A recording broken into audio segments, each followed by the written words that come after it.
Everybody's talking about shiny gadgets and statistics, yet what is your understanding of the actual game?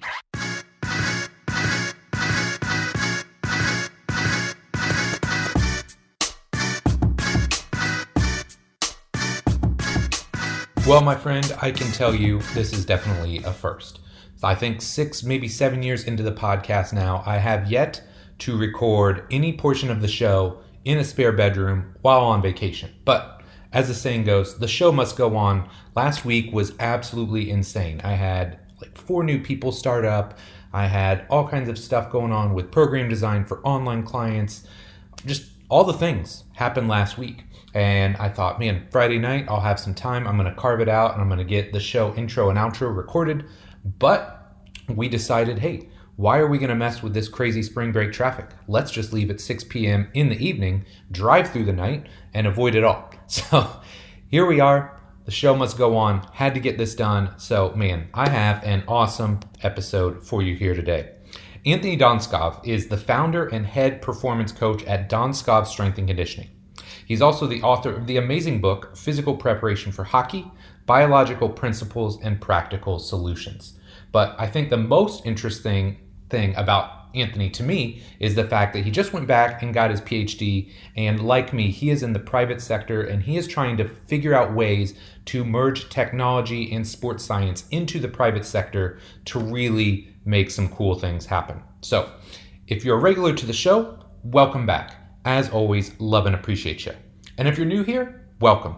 I'm Mike Robertson, and this is the Physical Preparation Podcast. In this show, we take deep dives into the art and science of coaching, cueing, program design, business, and personal development. Basically, anything to help you become a better trainer, coach, or rehab professional.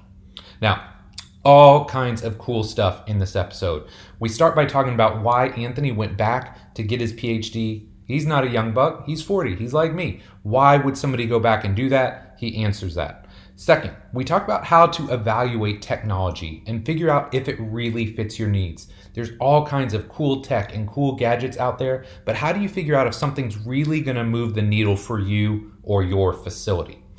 Number 3, we talk about how much data is enough. I mean, this is such a powerful question, something we need to answer because we have almost limitless exposure to data now, but how do we know how much is enough?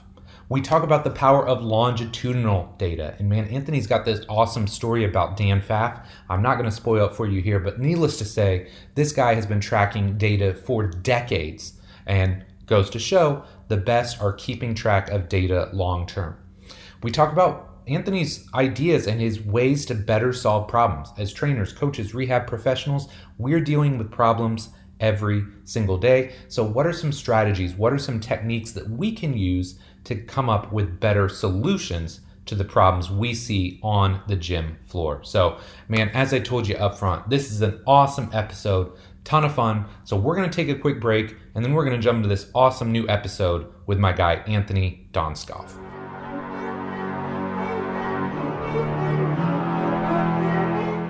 Today's episode of the Physical Preparation Podcast is brought to you by Exerfly. If you're unfamiliar with flywheel training, it's a method of strength training where your athletes generate resistance by using the inertia of a flywheel instead of traditional gravity-based resistance training. By accelerating and then decelerating a disc, your athletes generate resistance at all phases of the movement.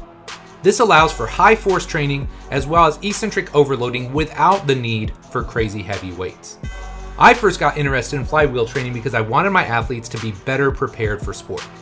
Standard free weight training is great for the early preparatory phases, but I wanted something that could improve the rate of force development in both the concentric and eccentric phases of the lift. Most importantly, I wanted to make sure my athletes were prepared for those eccentric forces that they'll encounter in sports. And with their motorized technology, the Exerfly allows you to increase the eccentric phase of the lift from anywhere from 1 up to 80%. The biggest objection I had early on was learning a new piece of tech or equipment. After all, sometimes these things sound great, but really aren't all that functional, or they take forever to figure out. But luckily, if you take the time to watch a few short videos and experiment a little bit, you'll be using the Exerfly like a pro in no time. Setup is quick and easy, and my athletes are absolutely loving it. Last but not least, there are tons of different exercises and variations you can use as well. Whether we're talking squats, hinges, presses, split squats, if you can think of it, chances are you can figure out a way to do it with the Exerfly. The really cool thing is Exerfly is used by numerous teams in the NFL, NBA, over 50% of the English Premier League, and numerous Olympic developmental programs as well. Now, as a small business owner, I normally think, hey, this is way outside of my budget, I can't afford it, because we all know in a small business, every penny counts. But Exerfly has you covered there as well.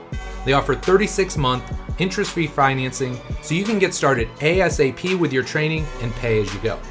And when you factor in a 30-day money-back guarantee, 2-year warranty, and free shipping, I really believe this is a solid investment.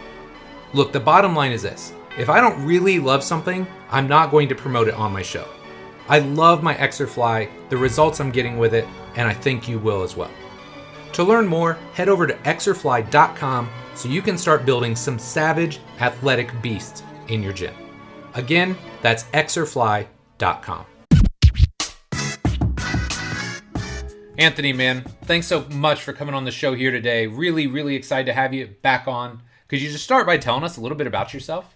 Yeah, first off, let me start by thanking you. We spoke off the air of all the tireless work that you've done for our craft, specifically with the podcast, all the content that you put out. You continue to inspire both older and younger coaches alike. And I think what you're doing specifically with the podcast and scaling a message is super, super commendable. So I'm honored to be here. I think it's round 2 for me. Yeah. So thank you very much for having me. Yeah. I'll try to do a footnote version. I'll keep it short and sweet like my hairline. So I've been involved in physical preparation. You and I, Mike, are almost the same age, believe it or not. So I'm going on almost 20 years in this field. I grew up in Canada, so I'm a dual citizen. We moved to the United States in 1990. I was 12 years old. At that time, I was in love with the game of hockey. Everything for me was hockey, hockey, hockey. Moved back because there was no opportunities at the time to Canada and lived with a housing family to pursue a scholarship. My undergrad at Miami of Ohio, believe it or not, was in business administration, so nothing to do with strength and conditioning. Looking back at it now, I'm glad I did that. Everything that we do as a private facility really revolves around business. So I think a good ground, a framework for that, looking back at it now, was good for me. During that time, I had a kind of an ignition moment. Number one, I love training. I think most of us all do when they get into this field, right? And I had a strength coach at the time, Dan Dalrymple. Now, Dan was a strength coach for many, many years in the NFL with the Saints, and now recently got hired, I believe, as the Broncos' new head coach. And he inspired me, made me want to, love the weight room and the coaching. He was a motivational kind of guy. So at the time, even though I was a business minor, I knew I wanted to try to pursue something in exercise science. Had the opportunity to play a couple of years minor professional hockey, the equivalent of AA baseball after my hockey career in college. After that, I think a lot of athletes fall into this. They don't know what they want to do, right? Sure. You have a regimented schedule. Everything's been told to you in terms and measures of where to be and not where to be. I really didn't know. I was lost at the time. And I was very, very grateful because I have 2 supporting parents. I could never have done it without them. I started a gym in the backseat of my car. 2 clients at the time, Mike, one at 5:30 in the morning, one at 8 at night. Yes. Driving back and forth. Yeah. And it just started growing. At the time I thought, well, I need to get certified. I need to get my education. And I've always been driven by education. I know we'll probably talk about that. For me, I think it's probably a case of feeling like I'm intellectually inferior. I always have to prove to myself that I have to learn something. Mm-hmm. So long story short, I went back and got my master's degree. While running a business, I moved into a small, about a 600 square foot facility at the time. Pursued my master's degree. At the time, it was not a thesis-based master's degree. I didn't have the option to do that because I was running a business. Fast forward, moved into about a 3,200 square foot footprint. We're still there right now, Donskov Strength and Conditioning. Since 2005, we've been in business. Recently went back as a 40-year-old Ph.D. student, so I took almost 18 years off. You talk about humbling. Yeah. And here I am. I just graduated from the University of Western Ontario in London, Ontario, Canada.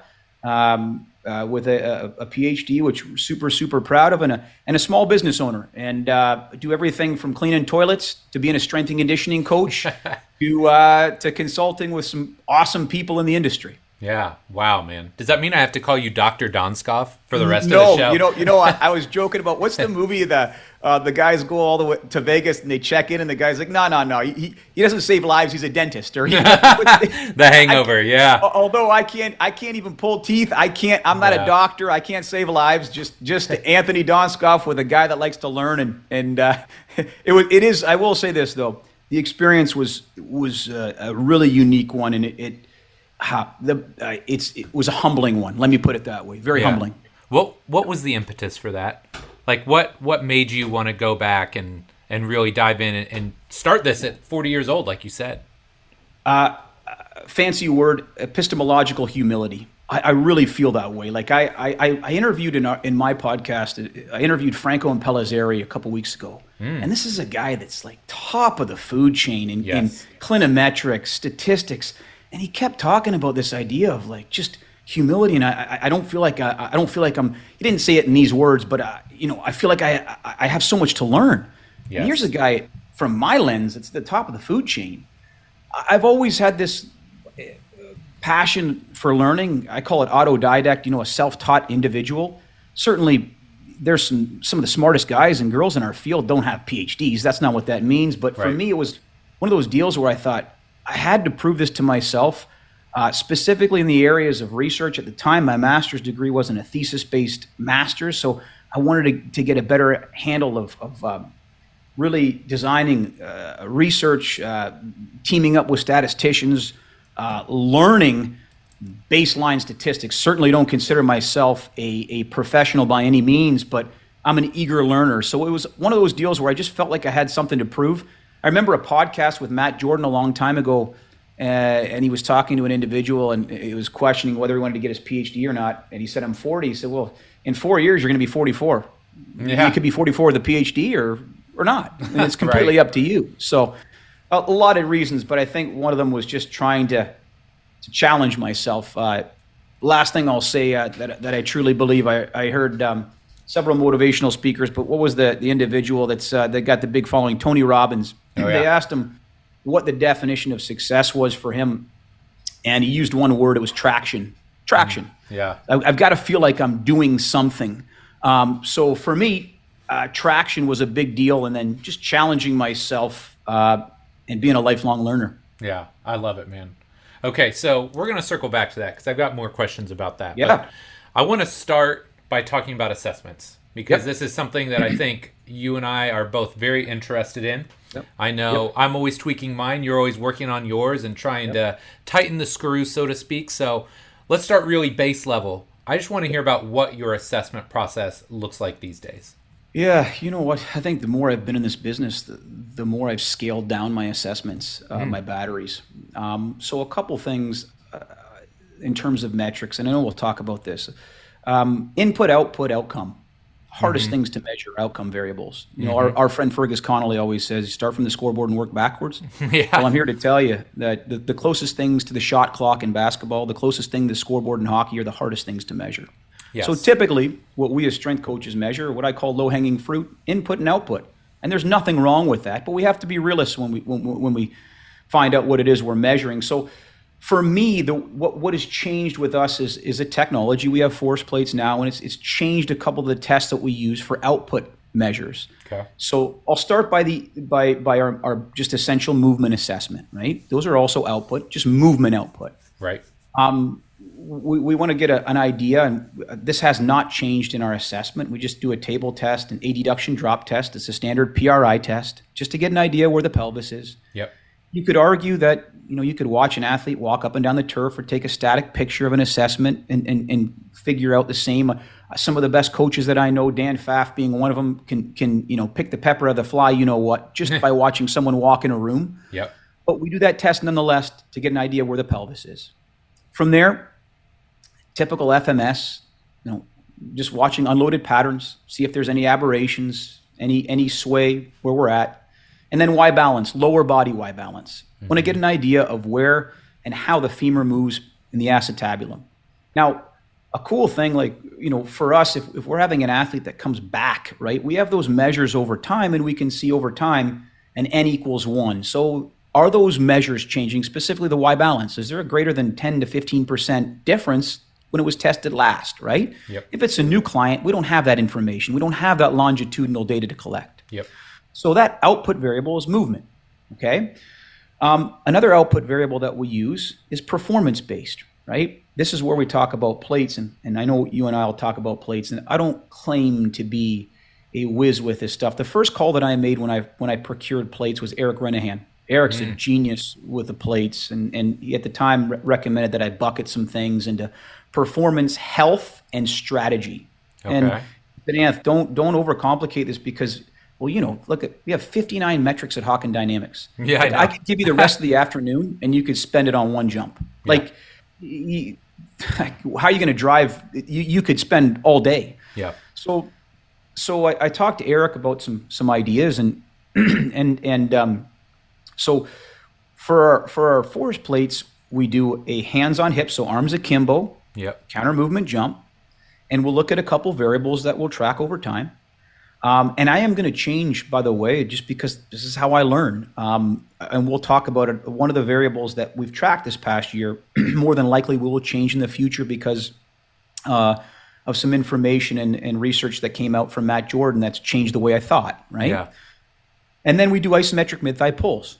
So here's a pretty cool thing, and I think you and I are probably in agreement here. Maybe we differ with the test, but the question I always ask myself as I've aged with this kind of stuff is, how much information can I give, really good narrative to the athlete or the coach with minimal wear and tear on the athlete, with the least amount of skill acquisition, like a skill meaning like a back squat, a front squat, right? And then last but not least, like, can I use that quote unquote test during the course of the season and make it a part of the actual program? Yeah. Right? Yeah. So for that reason, we chose the isometric mid-thigh pull. The measures that we look at, this came from a book, and I'm sure you've probably read it before, Dan Cleather, Force, right? It's a brilliant book, by the way. It'll take you a weekend to read. I'd recommend it to all coaches. I think he's writing another one coming up on biomechanics and running, but I just love the way it was written.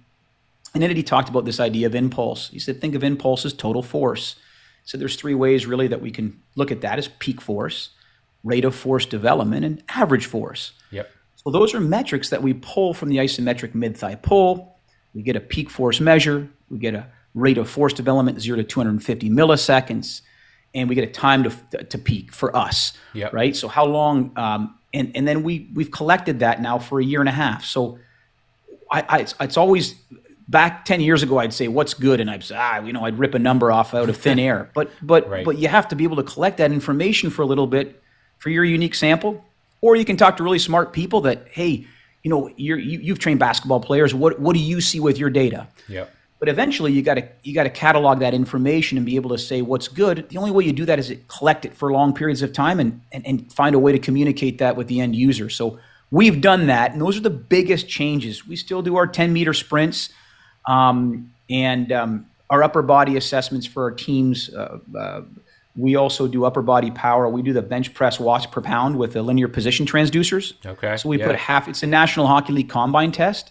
We like to do it so we can measure our results to combine results and give them kind of an apples to apples comparison. Not a perfect metric. It's half of your body weight on a bench, and you bench press it 3 times as fast as you can.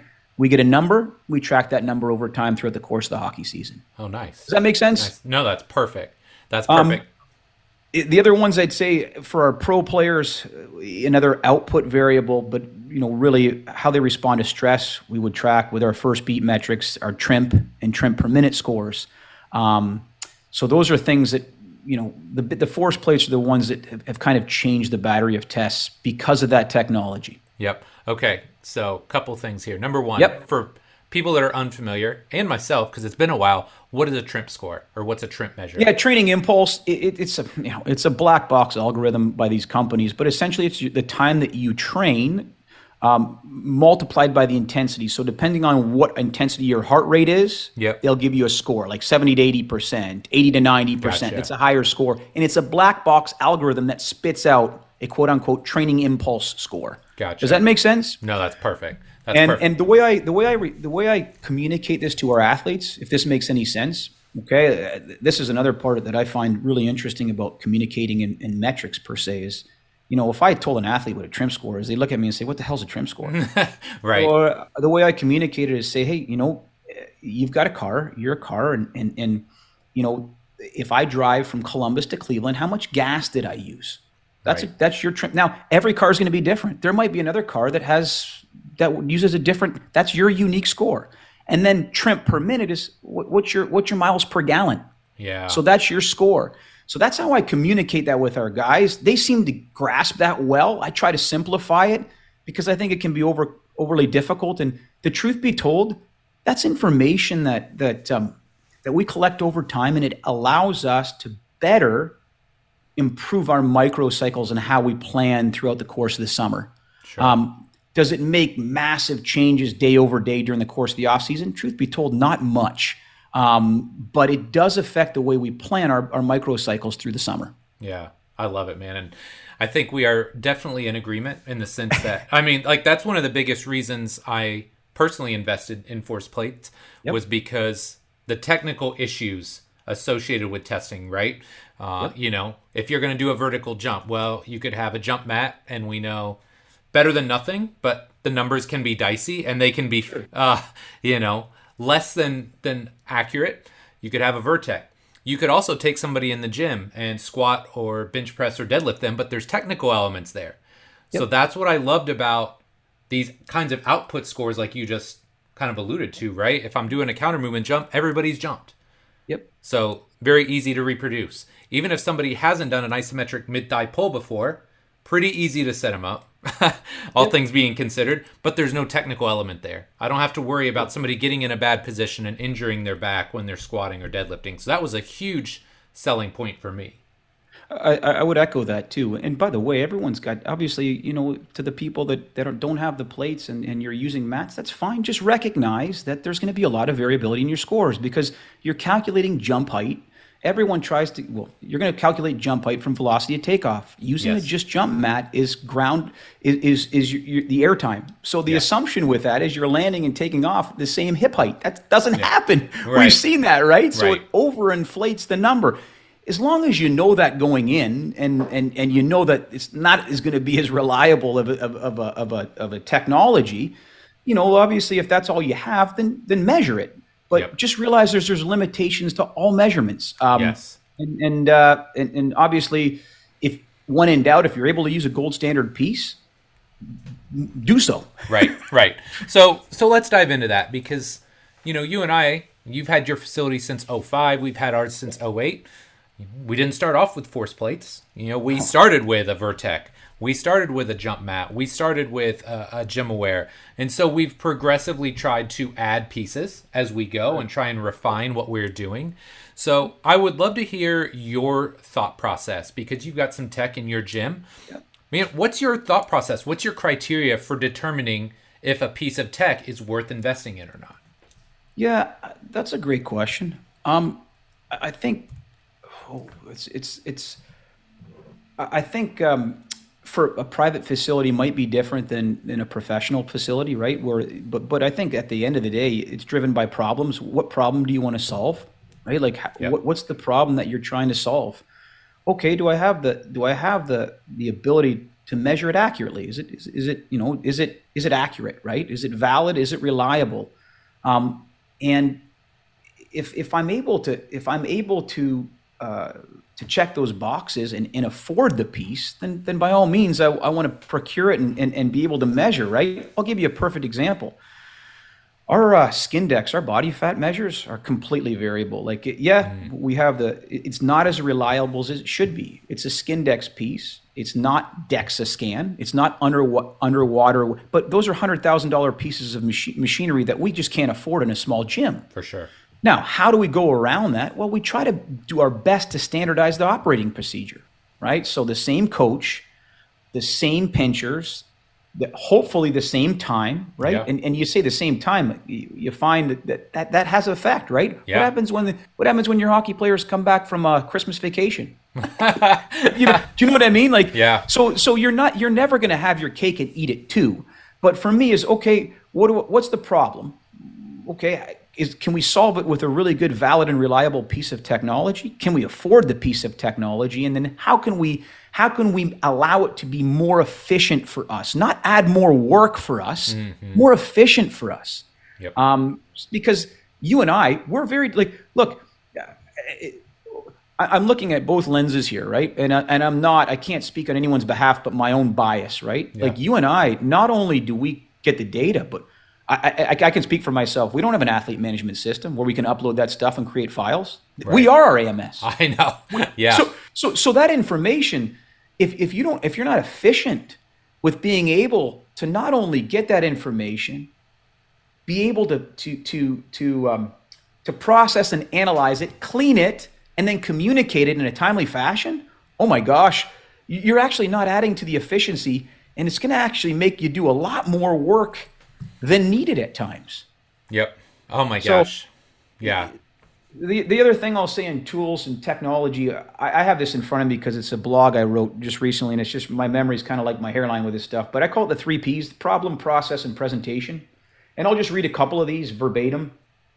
Is the problem measurable? If so, what's the budget? Is the problem defined by key decision makers? Well, for you and I, that we are the decision makers. Right. But if you're in the professional setting, it might be someone totally different. Yes. Is there a current problem to solve? This is one that Fergus told me, Fergus Connolly. How does fixing this identified problem affect the scoreboard? Remember we talked about outcome variables? Yeah. Well, we got low-hanging fruit. Low-hanging fruit's vertical jumps and bench press. Yep. That's important though. Yeah. But it's hard. Yes. Process. Can this technology create process efficiency? Can I make targeted interventions in the process? How long will it take to make targeted interventions?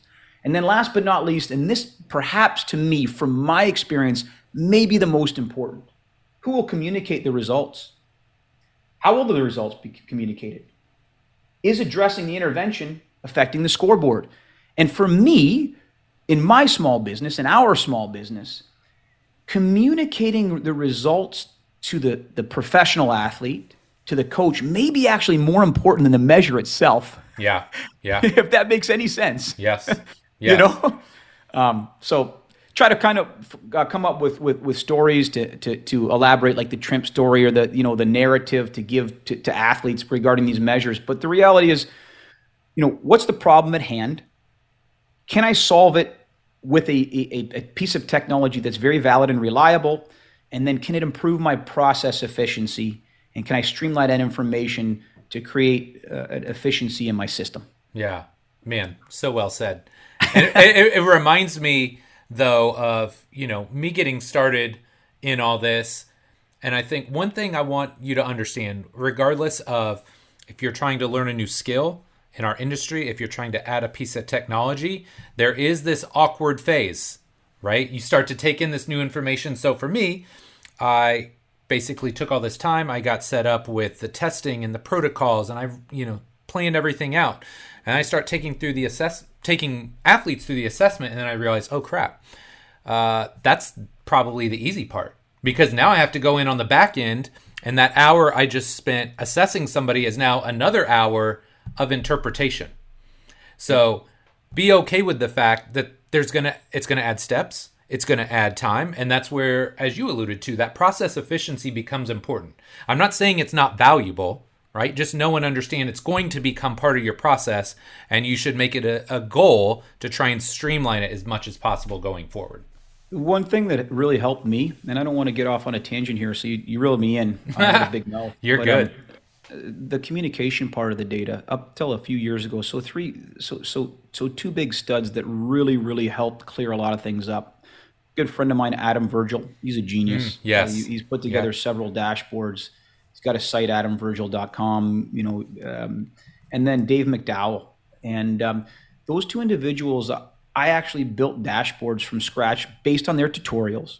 One really is for coaches. So it's a top 5, bottom 5 with all the metrics they can pull up, and position averages they can pull up throughout the course of the year. All that information is shared on Dropbox if they're interested. And I'll be quite frank with you, many aren't, and that's okay. Yeah.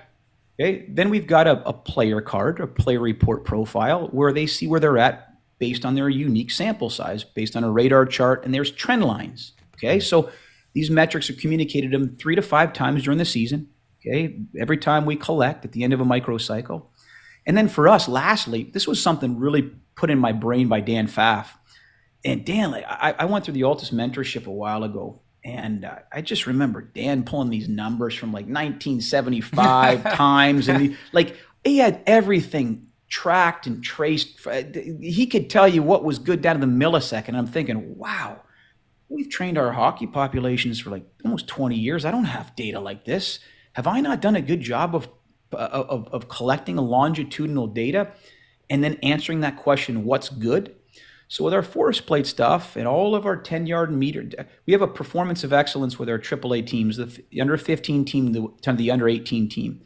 And the last quote unquote dashboard that I keep is selfish. We do box and whisker plots where we have five numbers. Like there's a maximum, there's a minimum, there's a first quartile, there's a median, a mean, and a maximum, right? Okay. So that's a box and whisker plot. And essentially for those, we track that. Every year that new team comes, we'll add that data and add that data and add that data. So if you ask me, Anth, what's the average vertical jump height for a U18 team, right? I can give you that number. Anth, what's the average isometric mid-thigh pull for a under 16 team? The more I'm able to add to that, I'm able to have a better narrative. And then, it's easy to say, well, you're not strong enough, really, but compared to who? Right. And so these are things that 20 years into this, I'm humbled to say I need to be better at. Yes. And I've done that, and that communication part's improved, and it's helped me communicate those numbers in a better way. And a shout out to Hawkins Dynamics. I had calls with several of their reps, specifically Oliver, and we streamlined the system so it was plug and play. We could export the Excel spreadsheets right into our dashboards, and it would be a plug and play ordeal. So communication parts doesn't have to be overly complicated. I'm really poor with Google Sheets and Excel, but you know what? Those two gentlemen made easy work of putting a tutorial together and creating a really good product. I love it. Okay, so this past November, my guy Joel Jameson put on one of his Bioforce conditioning courses at the UFC Performance Institute in Las Vegas. So it was awesome. And one of the speakers was Duncan French. And Duncan, I don't know, he's a big wig over there now. I don't know his official title. But it's funny because I remember him. He was at Ball State at the same time I was. And so the day he comes in to talk, he wears this t-shirt that says data over feelings. Or it's like data or is greater than, one of these funny little kitschy shirts that only Duncan could wear. Yep. But I thought it was funny. And I would love to hear your thoughts on this. Again, you've taken the time to really dive into data. You've gone back, you've gotten your Ph.D. What role should data be playing in our decision-making process? And maybe along those same lines, on the flip side, what does that have to do with our subjective feelings? What role do they play? Yeah, it's such a great question. It's a deep question, and I feel like I don't feel like I'm the most qualified to answer that, but I'll take a crack at it. I think two things are really critically important when I talk about this. Number one, the message that I'm about to say, that measurement's important. So yes. No one's when I say this, no one's my narrative is don't measure. It's important. Get objective information, right? Yep. Here's what I would say. So first of all, a measure is anything that can be quantified, right? A metric is putting some sort of a hierarchy. Is that good? Is that bad? Where do you fall in your, so now you're creating a metric, right? Yep. When a metric becomes a target, many times it can lead to unintended consequences. Okay. If you study all summer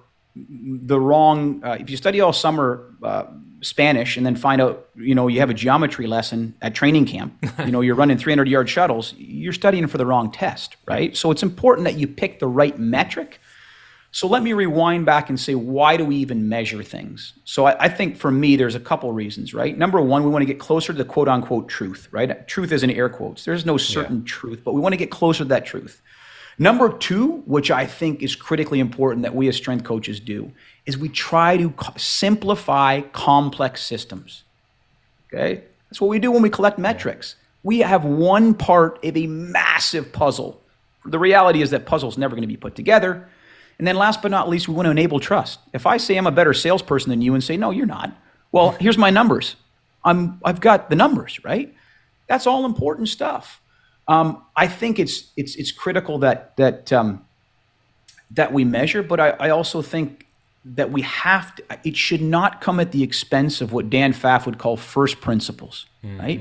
Content knowledge. I think at times I think the pendulum is swung in our industry. This is my complete bias, of course. Everybody's talking about shiny gadgets and statistics, yet what is your understanding of the actual game? Like, if I were to ask you in hockey, what's a 2-on-2? What's a neutral zone trap? How are you going to communicate that to a player, right? Yeah. If I were to say, what's the biomechanics of a skating stride, right? Yeah. If I were to say to you, like, what's a time course for adaptation of the aerobic system? Okay, so these are things that are what I call first principles. You have to have those. At the end of the day, I think I said this, but you're never going to be 100% objective. Yeah. The data or the metric is the patty in a hamburger. On either side of the patty is a piece of bread, right? That bread on top of the patty is who deems what's important to measure. That's subjective. Who analyzes that metric? That's subjective. Who communicates that metric? That's objective. And what I mean by, I'm going off here, but no, I love it. What I mean by unintended consequences, let me give you an example of what I mean. Let's just take a chaotic system like education or the stock market. Yeah. Same as physiology, right?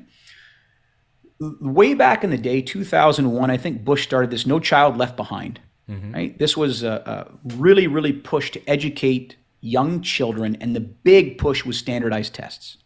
2013, Obama did the same thing. His program was named something different. It was a big push to improve the educational system through standardized tests. The government funded that, and if those test scores didn't meet the requirements, you weren't getting funding for schools. There was a huge lawsuit in Atlanta where actual teachers were gaming the system. They were erasing scores. They were putting scores in. They were trying to game the system, right? Wow. That's what happens when a target or a metric becomes a target. Now, the unintended consequence of that is you got young kids, in my opinion, that learn by rote memorization. Right. When you come into an internship program, when someone says, hey, I can tell you everything from Vladimir Ashurin's Prelepin's charts, but when I ask you one question about some context and tell me what that means to you, you might get the deer with the headlights look. Yeah. Right? So I think it's important to measure things. I think it doesn't need to be overcomplicated. I think what do you have to look at is what's the best relationship that we have, the physical competencies that we have relative to the sport that you're playing. For hockey, there's not many, right? Like the best correlation to skating speed. Notice I didn't say game playing IQ. Notice I didn't say compete level. Notice none of that. You can't measure that, right? But the best relationships there are pretty much vertical jump and the ability to sprint and run fast. That doesn't need to be overcomplicated to me, right? Yeah. You can get that with a timing laser. If you have force plates, great. If you don't, use a Vertec or use a just jump mat. Track it over time. But understand this.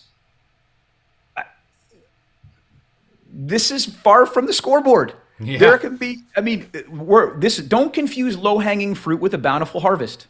And those things are very, very tough to measure. Again, I don't want to go on and on ad infinitum, but the message here is that measure, find reliable ways and valid tools to do so. Don't overcomplicate it by choosing 1,000 metrics, and always try to remember this: input, output, outcome. How in team sports will it affect the outcome? I love How? it. Hard to answer. Very hard to answer, Mike. Okay. So I think I already know your answer to this, but it kind of fits right in here. Yep. How much data is enough? I try to look at. That's a great question. I don't think there's a right answer. It depends. It's all pending. But so here's what I try to look at. I try to look at buckets, and then I try to have 2 to 3 anchor points for those buckets. So movement, right? That output variable we talked about. What are my 2 or 3 buckets? Well, FMS, Y balance, PRI table test, right? Mm-hmm. Output variables like performance. What are my 2 to 3 anchors or 4 anchors, right? Isometric mid-thigh pull, 10-meter sprint, bench press, watts per pound. Okay. Those are my anchors. I think if you have the budget, I've been blessed in this past year to have the opportunity to have a dozen units of GPS to work with our hockey players. I think that's really important because I think that's probably one of the closest things that we can look at from the scoreboard and working backwards, Yes. right? To look at workloads, external workloads, player load and skating load. So to answer your question, I think you choose from a movement bucket, you choose from a performance bucket, and you do what you can by choosing 3 to 5 anchors that you don't overcomplicate the process. Look at those anchors, master those anchors, do your best to use anchors that are reliable.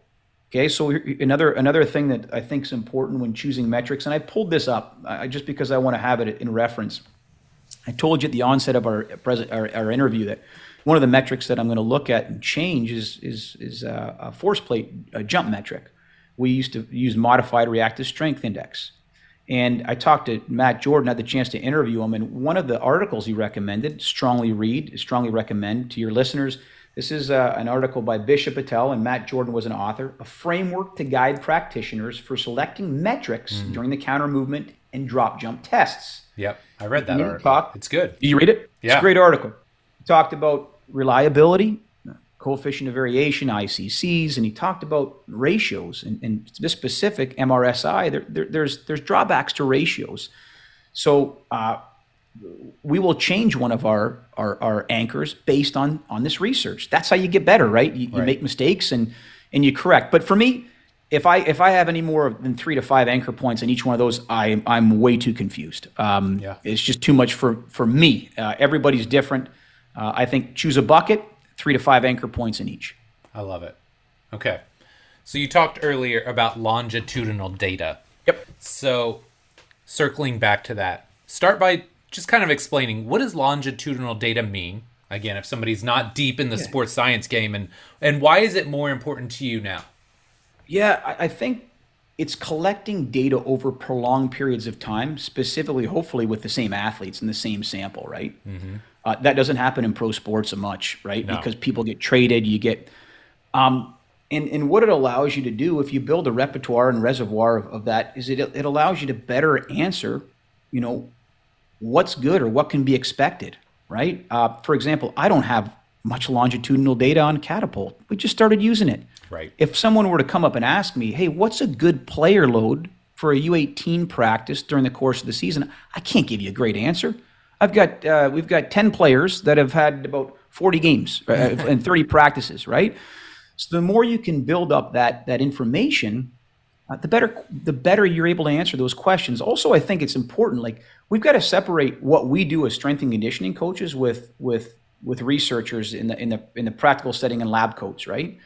What happens in research is we're trying to take a sample size, and we're trying to draw an inference using inferential statistics, and then communicate that to a larger population, right? We take the sample.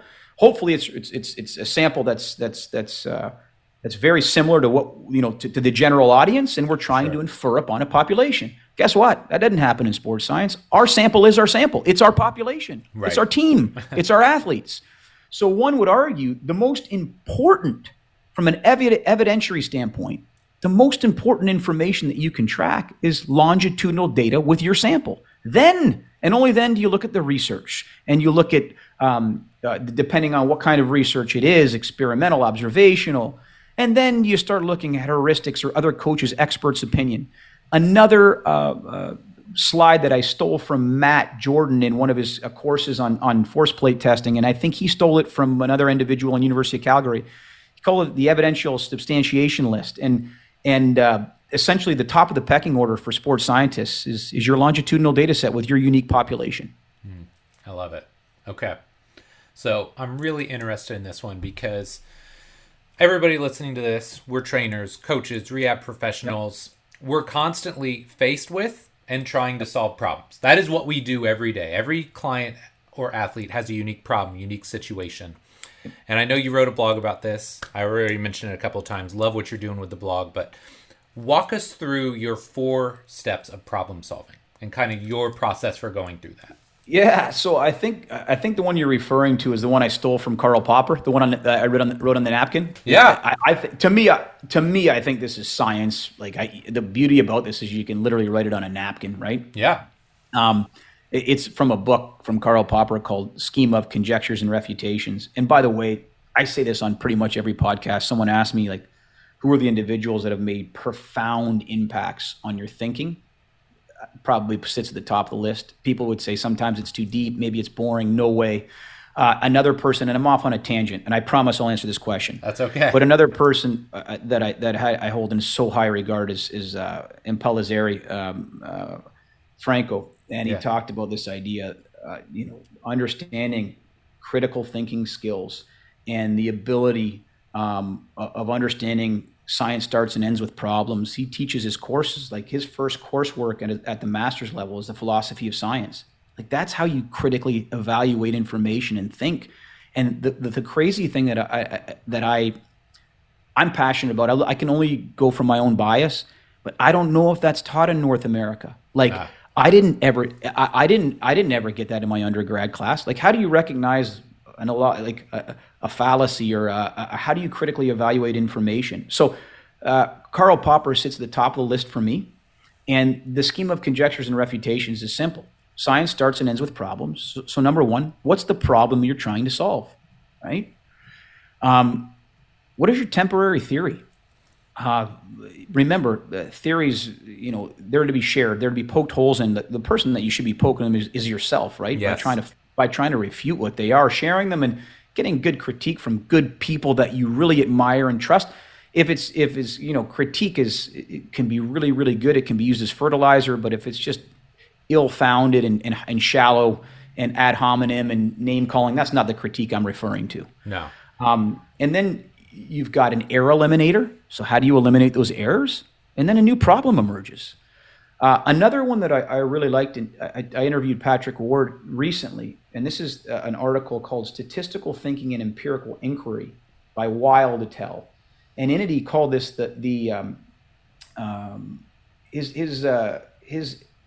his analysis was a PPDAC. So the PPDAC, problem, so plan, data, analysis, and conclusion. So it's very similar, right? Okay. Think of that from a standpoint of just a program. Like, what's your problem? I got to design a program for an athlete. What's my temporary theory? Well, it's here's my program. What are my error eliminators? Well, what are my anchor points? Are they gotten better? Have they gotten worse? Yeah. Okay. No, they haven't. Well, a new problem arises. Or they have, but something else comes up, right? Yes. So you can use that little model, regardless of what kind of measures that you're using. And the last thing I would say for me, based on my experiences, when problems do come up, they're not overhauls. They're small little changes that you do one at a time. Because if you do too many at once, you have no clue what moved the needle, right? Yes. If you change two things, so it's just a small little tinker. I remember seeing a video or a presentation from a esteemed colleague of mine talking about how they test their athletes and how they, sprint analysis, et cetera, et cetera. And then their interventions were so small, these small little tinkerings, right? Then you see if it changes. So I like that model. To me, you can write it on a napkin, and I think it's brilliant. So that's Karl Popper in a nutshell. He's one of my favorite. Yeah. It's so great that you make that point, too, because a lot of times I feel like young coaches especially, just because they don't have kind of the understanding or they just don't have the reps yet, but man, something goes wrong and they want to blow up the entire program, right? Yep. It's like, I had this thing over here on one end of the spectrum and it didn't work, so now I'm going to swing it all the way to the other side. Versus like, no, I feel like I'm on the right path here. Maybe if I just make these one or two little tweaks, I always think of it as tightening the screws. Yep. I'm just going to tighten these two screws and see what happens. And I think part of that is patience, reps, experience. But I'm so glad you said that, because I think too often we're really quick to just totally go in the opposite direction. And then we never know if that first intervention would have worked had we stuck with it, or maybe just tweaked it a little bit. Big time. Agreed. So I'm really interested in this because, oh my gosh, I can't even believe I'm saying this on air. But I have had this weird thought over the last year or so, and I promise it's not because my dad is a Ph.D. and now my sister's a doctor, but I have had this weird thought of maybe at some point going back and doing a Ph.D. And I can't even explain why. I don't know why I'm even saying this. Yep. But for those of us that are 30, 40, maybe even 50 years old, what advice do you have for going back and getting that master's or getting that Ph.D. later in life? Yeah, I just read a Chinese proverb today that sums it up so beautifully, and I hope I can remember it. The best time to plant a tree was 20 years ago. The second best time is today. Yeah. So, it just depends. I have my narrative based on what you said is probably that we're very similar. You're a lifelong learner. You're passionate about learning. You're passionate about your craft. Yep. When one day we're gone, you want to prove to yourself that you did it for no other reason. At least that was my intent. There's a massive time commitment. I remember this. Oh man, I remember this. This is again from my experience. I remember this. Oh gosh, 5-6 years, probably right before getting my PhD. You guys remember Ben Peterson? Really smart guy. Worked in Catapult for a while. Was in the National Hockey League. Works for the 49ers. And I told him, I was like, Ben, I'm thinking about getting my PhD. He just started laughing. He's like, oh gosh, good luck. And I remember like, good luck? Like, what are you talking about? Good luck. Right. He's like, oh, Anthony, he goes, get it. You're going to get ready for a journey, Yeah. And it was a massive journey for me. Number one, it was the middle of COVID. Canada essentially shut down for, almost, 2 years during this. Right. But it's a humbling experience. Like when I talk about humility, you just realize, wow, like I use this quote an awful lot, but it's so true. As your island of knowledge grows, so does the shoreline of your ignorance. When you feel like when we were younger and I can speak from my experience. I could tell you all the answers. I know. Yeah. Now I can tell you, I got way more questions than I have answers. Most of my answers are perhaps, maybe, I don't know. Not like, oh, it's this, it's that. So the doing it was one of the most rewarding things, to be able to say I did it. Learned a ton, massive time commitment. The frustrating part, at least when you're in a thesis based, is you don't decide when it's over, right? Yeah. Whether it's the publishing and you're getting information back from referees, or whether it's your PhD supervisor, it's a long ordeal, but it was very rewarding. And at the end of the day, if you're thinking about doing it, and you can put in that time and you have passion for it, I think it's a really rewarding experience, regardless of age, even if you're a 40-year-old starting out like I did. Yeah, I love it, man. Yeah, it's been a while. I remember the thesis defense and the clammy hands, and yes, luckily Dr. K and Dr. Newton felt I was good enough on that day to move on. But man, it's a lot, man. It's a lot. The other thing too, I'll say, it's funny. I heard this a while ago, and you start, like when you're in your PhD, you get the horse blinders on, right? You start digging holes deep, and the danger really is kind of losing track of the landscape. I always call it dragonfly vision, being the serial generalist. And I heard a joke a while back, and it's the truth. I feel like when I was in my PhD, you learn more and more about less and less until you know absolutely everything about nothing. Oh man, I really like that. So eat your heart out. But I think I would strongly endorse you going back to doing it. I think you'd be unbelievable. I think it would be really rewarding if you find the time to do it. Be cool. I love it. Okay, you've already done the big question, and yep. I love your thought process. Like you said, we're very similar in the sense, lifelong learners, always asking questions. So my question for you is this, and it's kind of 2 or 3 in here, but what are your long-term goals now in this game? What do you want to achieve? Where do you see yourself going forward? Yeah, that's a great question. There's a lot of passions I have that I don't know if I've overturned those stones. I think, and maybe you can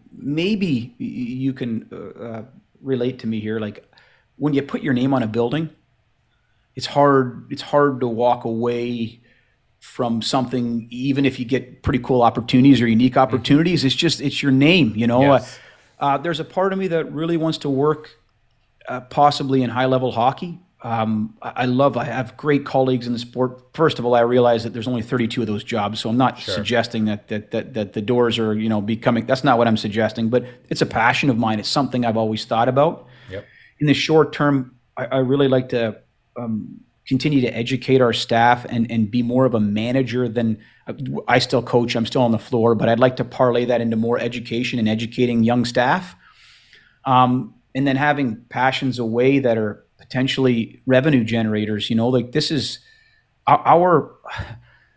I said this as well. I don't know how you feel about this, but we have a supply and demand problem in strength and conditioning right now. Yes. Right. We've got a lot. This is not an easy field. I looked at these numbers before a previous podcast. Think of these numbers right now for a young coach. Okay. In North America right now, 157,500 undergrads in kinesiology. Okay. Wow. Let's hypothetically say that's not including masters and PhDs. Yeah. Not including them. Let's just say you want to work in the National Hockey League, 32 jobs. Let's assume that every coach or every team has an assistant strength coach, which is not the case. That's 64 jobs.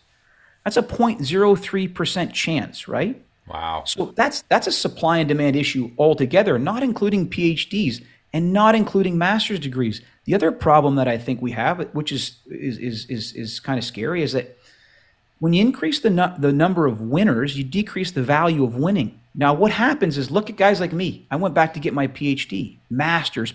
What's happening now is, okay, we're still going to pay you $40,000, but now we want a PhD for it. You see you see what I'm saying? Yeah. So for me in the private sector, I'd like to put out and scale good information. Like I put together recently the High Performance Hockey Masterclass was an 8-part lecture series that I think is really good information. I'd like to scale good messages. So I think having passions away and educating away is a way to generate another revenue stream for private coaches. Sure. Because you have to be able to parlay that with what happens on the floor as well. Yep. And then having other interests away from strength and conditioning, I think, are really important. Whether that's investing, whether that's real estate, and then personal, passions, hobbies. Yeah. So those are things. Teaching, whether it's part-time teaching, maybe at the university level, or managing on the floor, teaching young coaches, and then finding other avenues and revenue streams by creating content. I think that's one of the things that you're doing a really awesome job of. I think you've said that in your podcast before. I think for me, there's a difference between consuming and creating. Yes. And you've really created some great things, I think that can lead to other revenue streams as well. So I think it's a bunch of things. Yeah. Hopefully. No, that's fantastic, man. And I wouldn't expect anything less. Yeah. I wouldn't. I'm going to do this one thing and then I'm good. Like, yeah, that's how we work. I love it. Okay, so last but not least, lightning round. 4 fairly short questions. Sure. Your answer can be as long or short as you like. So, perfect. Number 1, from one podcaster to another, what are the biggest lessons you've learned since starting your show? Talk to you about this off air. I got a brilliant advice from a good friend of mine. He said, I want to learn something when I interview somebody. I want the audience to learn because I want to scale a good message and I want to laugh. Mm-hmm. Man, I think I've learned so much just by asking questions selfishly. I've been able to choose who I've been interviewing because I not only selfishly want to learn from them, but I want to scale a better message. Man, I've learned so many things, but probably the big one is shut your mouth and listen. Great advice. Great advice. I try and tell myself that every time we're on the show. Hey, man, they're the star. I'm just interviewing them. So great stuff. Number 2, with all the things you have going on, did a PhD, you got pets, you're running a business. Man, how do you go about finding balance in your life and finding room for your own hobbies, right? Yeah, that's a good question. I'm more of a morning in our gym right now. We've got some great coaches in the evening, so I'm not there a lot of the times in the evening. So I can create content. whether it's website, blog, etc. I try to find time to educate myself daily. I'm involved. I have a nephew and two nieces that they're a huge part of my life. I got involved this past year with youth hockey. We run our own hockey school. We've had for 24 years.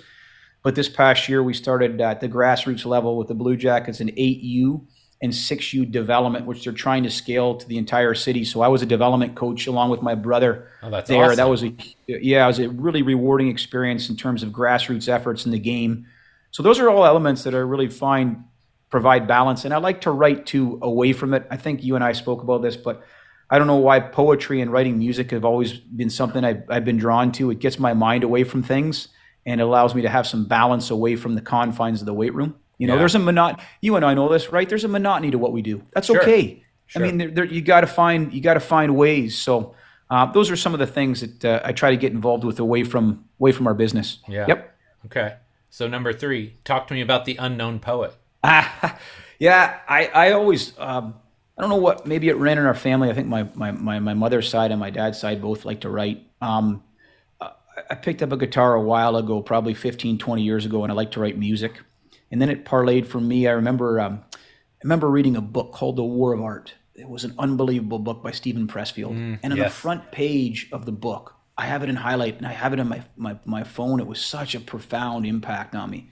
So there's a secret that most writers know that wannabe writers don't, and the secret is this: writing's not the hard part. Sitting down to write is. Yes. For me, I have to make that. If I don't make myself write, I won't. Like, the old adage, well, it came to me in the shower. That's not like it used to be for me. Not when you get older and you have other responsibilities. So I try to do it on Sundays. I try to sit down an hour in the morning to write poetry. My songwriting's not where it once was, but I find it certainly helps balance me, and it's a form of medication. Yeah. Okay, so this is off the script, but you have to play one song on your guitar in front of a crowd. What is it? Don't Take My Guitar. That's what I would be called. Yeah. That it's over. There's nothing left to say. The Movers will be here a week from today. You can take the TV and that FM radio. You can take the kitchen set my mama got us not long ago. You can pack you can pack the love seat in that old VCR, but please don't take my guitar. Oh my gosh, I love it, dude. Well done. That's a runaway single. A runaway single. I love it, man. I love it. Beautiful. Okay. Last but not least, man, what's next for Anthony Donskov? I don't know. It's a great question. I asked that of podcasters as well. I'm just going to take each day at a time, God willing, and enjoy the moment where I'm at and not think too far ahead. I'm going to challenge myself every day by learning, by being humble, by continuing to hopefully change lives at our business. And then, always interested in connecting with great people and pursuing collaborative work. Let me put it that way. Yeah. We'll see where it ends in terms and measures of what's next for me, but just taking it day by day. I love it, my guy. Well, Anthony, so great catching up with you today. I always love chatting. Where can my listeners find out more about you and all the great work you're doing? Sure. Thanks for that. Yeah. Recent new website I have, just anthonydonskov.com. Started a blog there as well, about 4 or 5 blog posts in.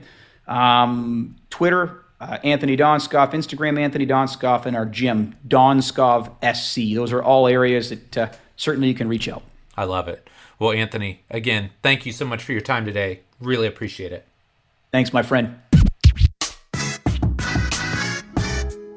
All right, my friend, that does it for this week's episode with Anthony Donskov. Really hope you enjoyed it. Man, the guy is just so sharp. I love how pragmatic he is. I love the fact that he's not just going to dive into something willy-nilly without thinking about it and without really considering how it's going to move the needle in his facility. So, man, hope you enjoyed the episode as well. If you did, I've got one small favor to ask. If you're not already subscribed to the show, what are you doing, man? It takes 2 seconds, and you will know each and every week when a new episode drops. So wherever you consume podcasts, iTunes, Stitcher, SoundCloud, Google Play, Spotify, the Amazon store, go there right now, click the subscribe button so you know each and every week when a new episode drops. So my friend, as always, thank you so much for your support. Love and appreciate you, and we'll be back next week with our next episode. Take care.